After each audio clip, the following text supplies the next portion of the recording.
I wasn't supposed to be home early that day. My shift at work had been cut short due to a scheduling mix-up, so I decided to surprise my girlfriend Emily with dinner from her favorite restaurant. As I parked the car and walked up to the door, I noticed her laughter echoing through the living room window, followed by the faint hum of music. Curious, I quietly let myself in, carrying the food bags with me. I didn't want to ruin the surprise, so I moved carefully toward the living room. But then I heard something that made me freeze. "He has no idea," Emily was saying, her voice light and carefree. "It's almost too easy. He trusts me so much, he doesn't even suspect anything." Another voice chimed in, her best friend Lisa. "You're playing with fire, you know. What if he finds out?" Emily laughed, a sound that now felt foreign to me. "He won't. And even if he does, what's he gonna do? Walk out? Please.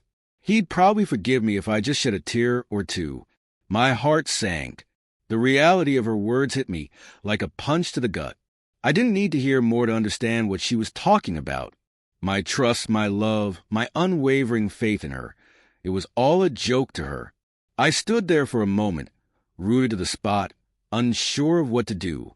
Part of me wanted to storm into the living room and confront her, demand an explanation, shout until my anger and pain subsided. But another part of me, the part that loved her so deeply, couldn't bear the thought of giving her the satisfaction of seeing my heart break. So I turned around and walked out, the food still in my hands. I got into my car, started the engine, and drove to the nearest park. Sitting on a bench, I tried to process everything. The betrayal, the lies. The person I thought I knew so well now felt like a stranger. I didn't reach out to her that night or the next. Days passed, and I ignored her calls and texts, which escalated from casual to concerned to frantic. She had no idea I knew. Eventually, I sent a short message. I heard everything. "I'm done." The silence that followed on her end spoke louder than any excuse she could have offered. For the first time in years, I felt a sense of control over my life, even if it was born from heartbreak. Now, I'm learning to rebuild, to trust myself again. The pain of betrayal is heavy, but walking away from someone who didn't value me, that's a weight I'll never regret shedding. After sending that message, I braced myself for the inevitable flood of responses. Emily didn't disappoint. The first text came within minutes. "What are you talking about? Please, let's talk." "I don't understand." Then another. "Whatever you think you heard, it's not true. Please come back so we can fix this." And finally, the predictable guilt tripping. "You're really going to throw everything away over a misunderstanding? After all we've been through." I didn't reply. I couldn't. Every word she sent felt like salt in the wound. A reminder of the person I thought she was and the person she turned out to be. The following days were quiet, except for the occasional text or call from her. I ignored them all.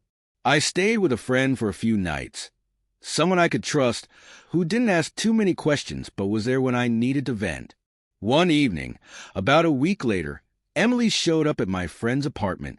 She must have tracked me down somehow, maybe through mutual friends or by sheer determination.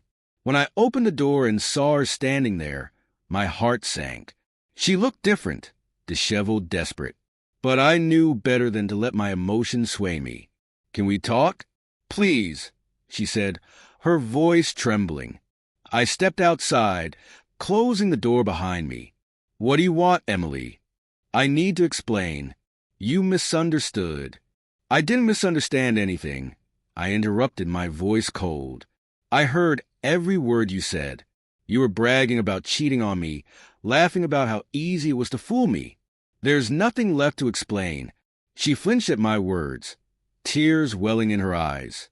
"It wasn't like that. I was just joking with Lisa. It didn't mean anything. I never cheated, I swear." Her voice cracked, and for a moment, I almost believed her. Almost. But then I remembered the casual cruelty in her laughter, the way she dismissed me so easily. "Even if that were true," I said, my voice steady, "why would you joke about something like that? Why would you make a mockery of the trust one gave you? Either way, you broke us. Her tears flowed freely now, but I felt strangely detached. The pain was still there, but it was dulled by the certainty that I was doing the right thing. I loved you, I said, my voice soft but firm, and you took that for granted.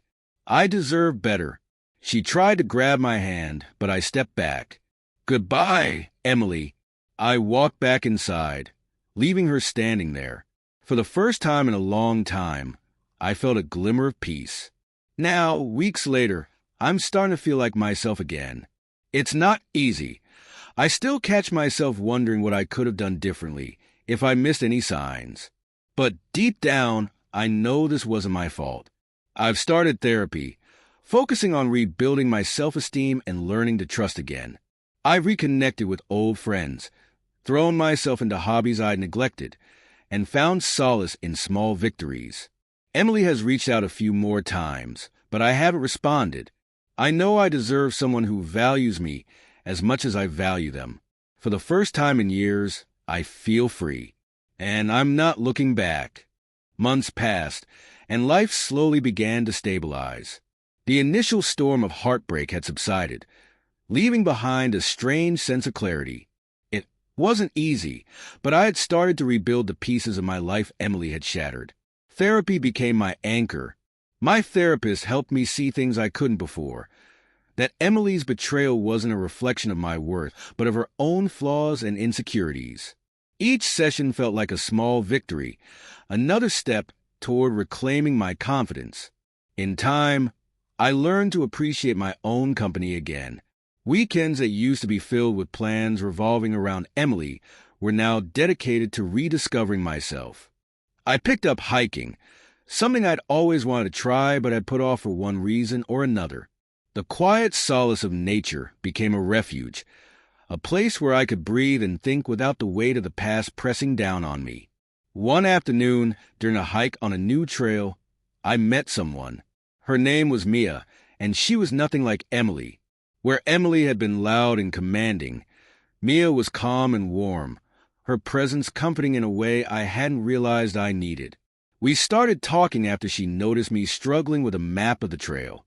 Her laugh was genuine, and her smile reached her eyes, qualities I hadn't seen in a long time. We ended up walking together, the conversation flowing effortlessly. By the time we reached the end of the trail, I felt something I hadn't in months: hope.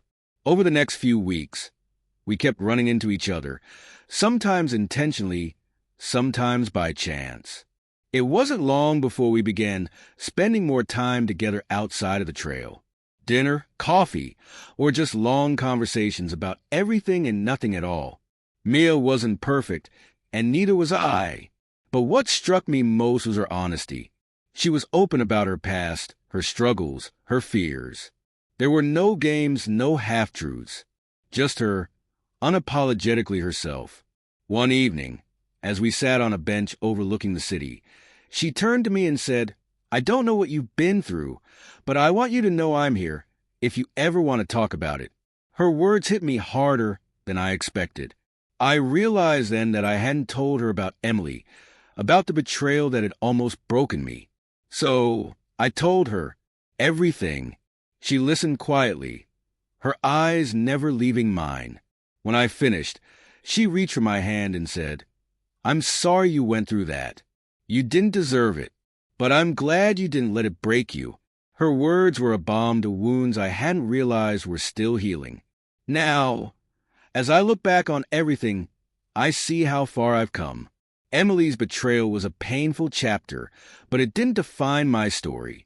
It taught me about resilience, self-worth, and the importance of letting go of what no longer serves you. Mia and I are still taking things slow, but for the first time in a long time, I feel like I'm on solid ground. Life isn't perfect, but it's real, and that's more than enough. Some endings aren't what we want, but they're exactly what we need. And for that, I'm grateful that as life moved forward, I found myself reflecting on the twists and turns that brought me to where I was. Emily's betrayal, as painful as it had been, became less of a defining moment and more of a reminder, A cautionary tale about boundaries, trust, and self-respect. With Mia, things felt different. There was no pretense, no need to impress or prove myself. She accepted me for who I was, flaws and all, and I found myself doing the same for her. We didn't rush into anything. We built a foundation of friendship first, something solid and unshakable. One day, months into our relationship, I brought Mia to meet my family. It felt like a big step, especially after everything that had happened with Emily. My parents had been cautious when I told them about her, likely worried I was rushing into something too soon. But the moment they met Mia, their concerns seemed to fade. She charmed them with her genuine warmth and humor, and by the end of the evening, my mom pulled me aside. "She's special," she said with a knowing smile. "Hold on to her, but don't forget to let her hold on to you, too." That night, as Mia and I walked back to the car, she looked up at me with a soft smile. "Your family's amazing," she said. "It's easy to see where you get it from."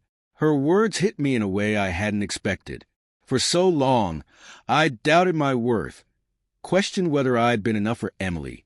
But with Mia, those doubts didn't linger.